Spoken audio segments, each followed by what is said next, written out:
de vous retrouver sur votre télévision régionale Prestige TV comme à l'accoutumée. Il est 20h et merci de nous suivre pour être au diapason de l'actualité d'ici et d'ailleurs. Et vous avez raison, la grande édition. Au sommaire, un panel s'est tenu hier à l'auditorium de l'Université de Thiès, marquant ainsi une partie de la célébration de la Journée mondiale des enseignants. Le président du réseau d'appui pour le développement de Thiès a octroyé hier un lot de cadeaux aux enfants malades de l'hôpital Amadou Sakhir Ndiéguène de Thiès.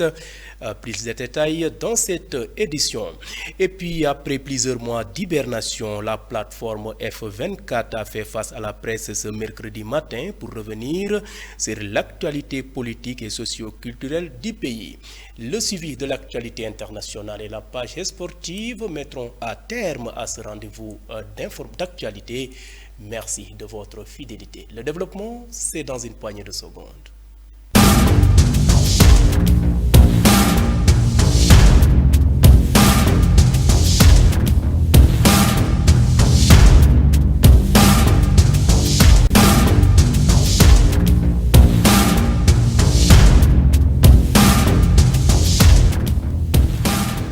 Bienvenue et je vous le disais en titre, un panel s'est tenu hier à l'auditorium de Thiès, marquant ainsi une partie de la célébration de la Journée mondiale des enseignants. Cette journée rappelle l'importance de garantir un enseignement de qualité pour tout en mettant en avant les défis auxquels sont confrontés les enseignants en reconnaissant aussi leur contribution inestimable à l'éducation et au développement du pays. Hadi Sow Diop, secrétaire général de l'IA, revient sur l'importance du rôle de l'enseignement dans la société. Ces propos sont recueillis par nos reporters Mam Biram Sissegei et Moussa Mbaye.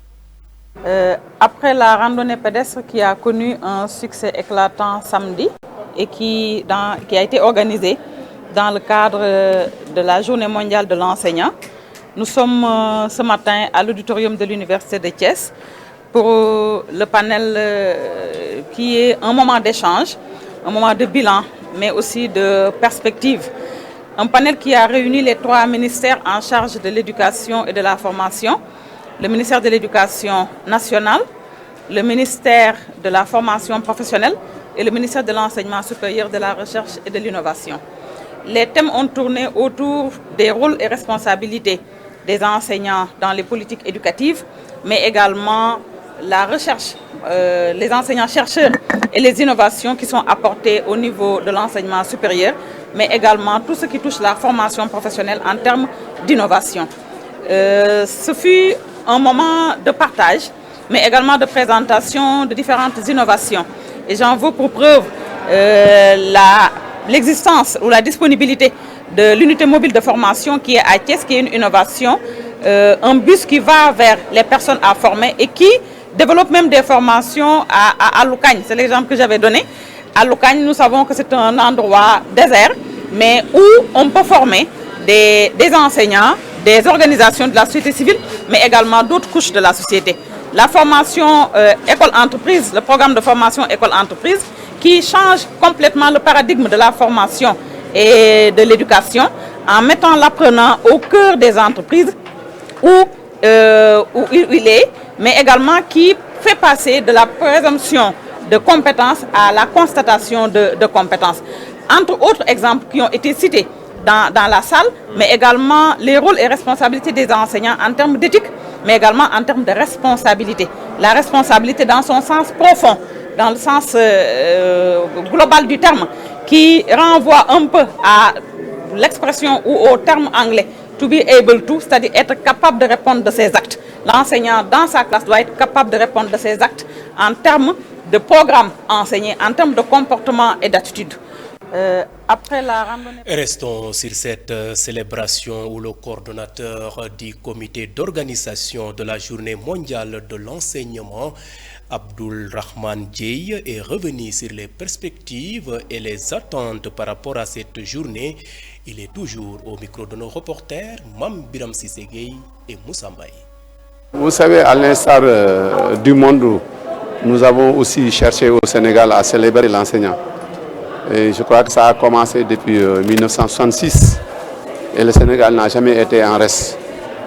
Si nous n'avons pas organisé à date échue, c'est lié au fait que le 5 octobre, ça a coïncidé avec la journée 7-7 sur l'école.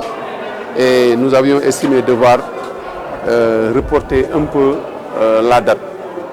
Mais cela ne dénote en rien que c'est un jour important pour nous autres enseignants. Et la célébration en soi ne devait simplement se limiter à la cérémonie officielle. Nous avions estimé qu'il fallait en amont mener un certain nombre d'activités, entre autres la randonnée pédestre et le panel que nous sommes. Parce qu'en réalité, la fête, c'est une introspection pour nous, autres enseignants. Il nous faut discuter entre nous pour voir les conditions dans lesquelles nous sommes et faire de sorte que, en tout cas à la sortie, au sortir de cette salle, que nous puissions retenir des recommandations que nous allons déposer sur la table des décideurs pour qu'ils en tiennent compte. Pour nous, l'école, elle est sacrée, elle est importante. Et cette école-là qui forme les jeunes Sénégalais que nous sommes, au point que nous puissions être des modèles à tout égard et à tout point de vue. Donc je crois que c'est ce qui nous a réunis aujourd'hui. Maintenant, le choix de Thiès n'a pas été un choix, comme je l'ai dit, hasardeux. Thiès a toujours été debout quand il s'est agi de l'école. Et cette forte demande, en tout cas des enseignants qui voulaient qu'on décentralise l'activité, parce que la fête, elle concernait tout le monde, nous avons pensé que Thiès quand même était à même de la recevoir. Et je crois, avec brio, Thiès l'a reçu. La randonnée a été une réussite. Et le débat de haute facture que vous avez assisté montre à suffisance que quand même le choix n'a pas été un choix. Vous suivez le rendez-vous de l'actualité grâce à votre nouvelle chaîne de radio Prestige FM qui émet en modulation de fréquence sur les 95.5 FM ici à Thiès. Et à présent, parlons société dans cette édition avec le président du réseau d'appui pour le développement de Thiès qui a octroyé un lot de cadeaux aux enfants malades de l'hôpital Amadou Sahir Ndiéguène de Thiès, une activité de remise de cadeaux de Noël pour redonner le sourire aux enfants. Habib Khan lance ainsi un appel aux autorités et aux bonnes volontés d'outiller davantage l'hôpital régional de Thiès. Habib Khan que je vous propose de suivre au micro de Moustapha Mbaye et Doudou Dieye. Pour ce qui s'est passé aujourd'hui, on est en fin d'année, mois de décembre, et tous les enfants ont besoin des cadeaux de fin d'année pour préparer les fêtes. Et là, moi, au sein du réseau, on a programmé pour Thiès Suñu Moomeel, mais pour faire ça pour les malades qui sont à l'hôpital, comme on a l'habitude de le faire. Tout le monde sait que depuis 2014 jusqu'à nos jours, je suis en partenariat avec l'hôpital régional, qui est notre hôpital avant tout, qui a eu à me sauvegarder plus de 3 à 4 fois ma personne, à côté du chef d'urgence, Dr Yves, qui est là à mes côtés, pareil que mes enfants. Et c'est pourquoi aujourd'hui, vu les packs, on a pensé pour les arbres de Noël à l'hôpital régional pour faire notre premier acte de citoyenneté. Depuis des décennies, Abdoulaye Wade, Abdou Diouf, Abdoulaye Wade, de Macky Sall jusqu'à présent, c'est toujours le même problème. Alors, je pense que le problème, pour régler ce problème-là, il ne suffit pas de se baser sur l'État central ou bien la localité, mais il faut essayer tout juste d'avoir des bonnes volontés et des partenaires de choix pour accompagner le projet dans cet hôpital. Et je pense que cette initiative de syndicalistes qui vient de naître depuis le 6, qui est au devant de tous les syndicats, a eu à montrer qu'il y a des partenaires qui ne sont pas de la localité, qui ne sont pas des élus, qui ne sont pas de l'administration centrale, qui s'apprêtent à les accompagner pour réussir le programme au sein de l'hôpital. À l'instant, Habib Khan, le président du réseau d'appui pour le développement de Thiès, qui revenait sur cette initiative citoyenne Habib Kane donc, qui ne sait jamais d'appuyer les couches les plus défavorisées de la société, surtout au niveau de la cité d'Iraï. Et cap maintenant dans la capitale sénégalaise Dakar, cette fois-ci pour parler politique. Après plusieurs mois d'hibernation, la plateforme F24 a fait face à la presse ce mercredi matin pour revenir sur l'actualité politique et socio-culturelle du pays. Lors de cette rencontre, différents sujets ont été abordés. Ainsi, le F24 fixe une nouvelle démarche et appelle les autorités à concrétiser la rupture tant attendue par la population. Mamadou Mbodj est le coordonnateur du F24. Suivons ses propos lors de sa prise de parole. Ce que nous avons décliné aujourd'hui est le fruit d'une concertation au CF24, mais le fruit de constat. Le gouvernement en place a pris des engagements. Lesquels engagements ont été établis sur la base d'une écoute et d'une étude de ce que veut le peuple sénégalais. Et ce que nous avons dit en termes d'exigences formulées par le peuple, c'est ce qui ressort des discours de tous les jours. C'est ce qui ressort du vécu des Sénégalais. Parce que lorsqu'on dit qu'on veut la cessation des vagues d'immigration, de migration irrégulière, mais ça, tout le monde est d'accord. C'est évident. On a dit, nous ne voulons pas la poursuite des brutalités policières. C'est pourquoi on peut dire qu'on n'est pas d'accord avec ce qui s'est passé à Bakel. On n'est pas d'accord pour que les citoyens soient stoppés dans leurs activités parce qu'un président de la République doit passer. Pendant une heure de temps, pendant plusieurs heures, on les arrête parce qu'un président doit passer. 5 minutes ou 10 minutes devraient suffire. Il faut que le président soit protégé, mais pas trop au détriment des populations. Donc, nous pensons qu'il y a quelque part du zèle de la part des policiers. Il faut que ces policiers comprennent qu'ils sont, autant que le président de la République, des serviteurs du peuple sénégalais. Et donc, nous pouvons dire qu'il devrait être possible d'éviter cette brutalité qui a porté justement à casser des portes au niveau de la mairie de Dakar. C'est des choses qu'il faut éviter. Parce que, comme on a dit, on en a assez de toutes ces brutalités-là, on en a assez de ces justices à deux vitesses. On n'est pas d'accord. Donc c'est des questions de principe, on peut les affirmer et évidemment prendre le temps. L'affaire de Barth est en cours, il y a un recours je crois, et quand tout cela sera clarifié peut-être, on pourra prendre des positions plus justes et plus consensuelles. Encore une fois, nous cherchons le consensus, on a un devoir de critique, mais on a un devoir...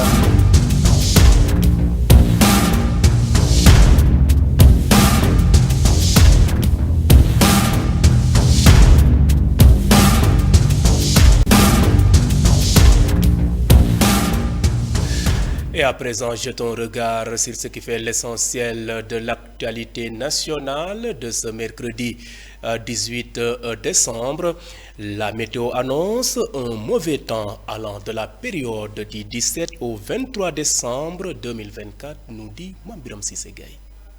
Actualité nationale, la brigade maritime des douanes de Foundiougne a procédé à la saisie au large de Ndiodior d'un important stock de faux médicaments. Cette saisie comprend 207 cartons de divers produits pharmaceutiques, principalement des antalgiques, des aphrodisiaques et des flacons d'injection intraveineuse. Selon le communiqué, la valeur estimée de cette marchandise est de 392 millions de francs CFA. Il s'agit de la saisie la plus importante effectuée sur le littoral depuis le début de l'année 2024, précise la même source. Parlons autre chose, l'Agence nationale de l'aviation civile et de la météorologie ANACIM a publié un communiqué alertant sur des conditions météorologiques particulières qui toucheront le Sénégal dans les jours à venir. Un épisode de poussière accompagné d'une baisse significative des températures est prévu du 17 au 23 décembre 2024 selon l'ANACIM. Une importante vague de poussière s'étend actuellement sur la la moitié nord du pays et devrait s'intensifier sur l'ensemble du territoire à partir du jeudi 19 décembre. La première adjointe au maire de Dakar, Ngoné Meng, a convoqué ce jeudi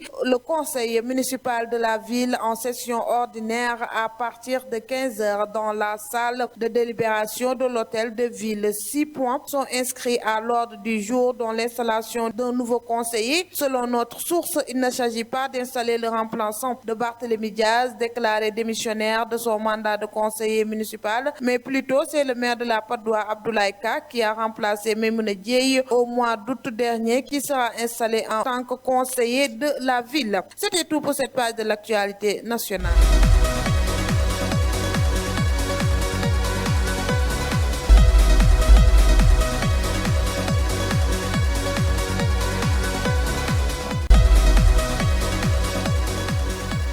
Ce jingle marque le point de départ de l'actualité hors de chez nous qui va nous mener ce mercredi en Europe de l'Est. Mais tout d'abord, démarrons par le Moyen-Orient.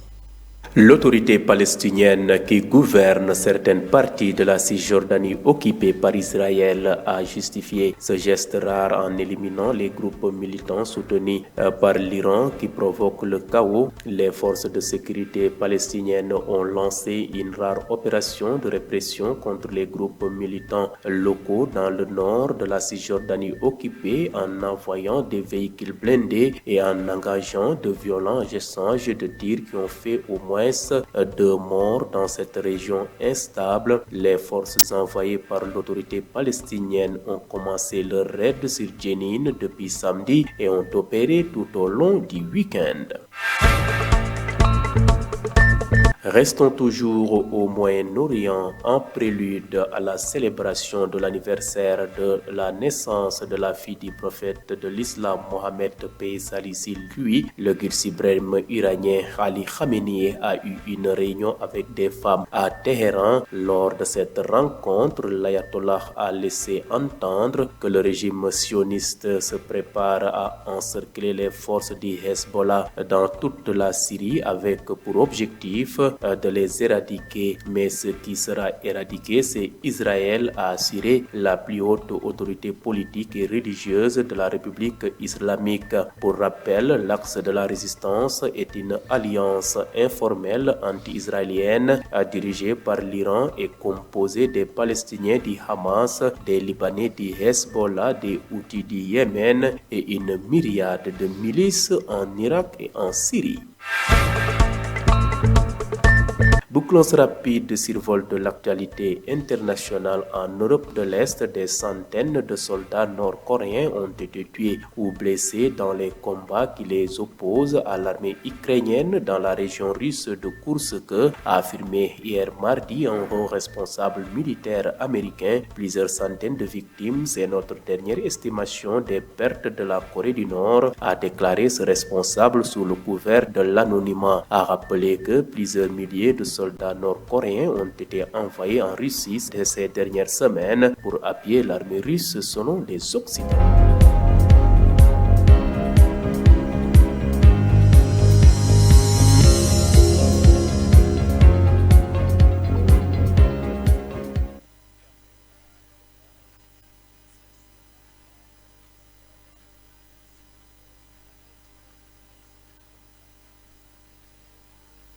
Le portier albiceleste est accompagné d'une belle défense à 4 composée de rocs défensifs avec l'Espagnol Dani Carvajal et son coéquipier allemand Antonio Rudiger, l'international portugais de Manchester City, Ruben Diaz, et du français d'Arsenal William Saliba, repositionné arrière-gauche pour l'occasion. En effet, au milieu de terrain, on retrouve un autre international espagnol en la personne du Ballon d'Or en titre, Rodri, le milieu britannique du Real Madrid, Jude Bellingham, conclut l'axe de ce 11 magique aux côtés de son ancien coéquipier à Madrid, le jeune retraité allemand Toni Kroos. Les lignes offensives sont de haut niveau avec le Norvégien Erling Haaland et il est parfaitement secondé par Lamine Yamal et Vinicius Junior. Parlons toujours de cette nomination. Vinicius Junior a été élu meilleur joueur FIFA 2024 lors de la cérémonie Jeux Best à Doha. Aitana Bonmati a remporté le prix féminin. Carlo Ancelotti a été sacré meilleur entraîneur. Vinicius Junior venge donc l'affront ressenti par le Real Madrid qui avait annulé sa venue à la cérémonie du Ballon d'Or fin octobre à Paris pour protester contre la victoire du stratège de Manchester City, Rodri. Le club merengue a aussi vu son entraîneur Carlos Ancelotti emporter le trophée du meilleur entraîneur de l'année. Et terminons par l'équipe nationale du Sénégal. Les dates de la double confrontation entre le Sénégal et le Libéria comptant pour les barrages qualificatifs au prochain championnat d'Afrique des Nations CHAN sont désormais fixés. Les deux équipes s'affronteront les 22 et 28 décembre. Le Libéria, qui a validé son ticket en éliminant la Sierra Leone lors du tour précédent, accueillera le Sénégal, champion en titre, à Monrovia le 22 décembre pour le match aller. Le match retour sera joué le 28 décembre au stade Abdoulaye Wade de Diamniadio.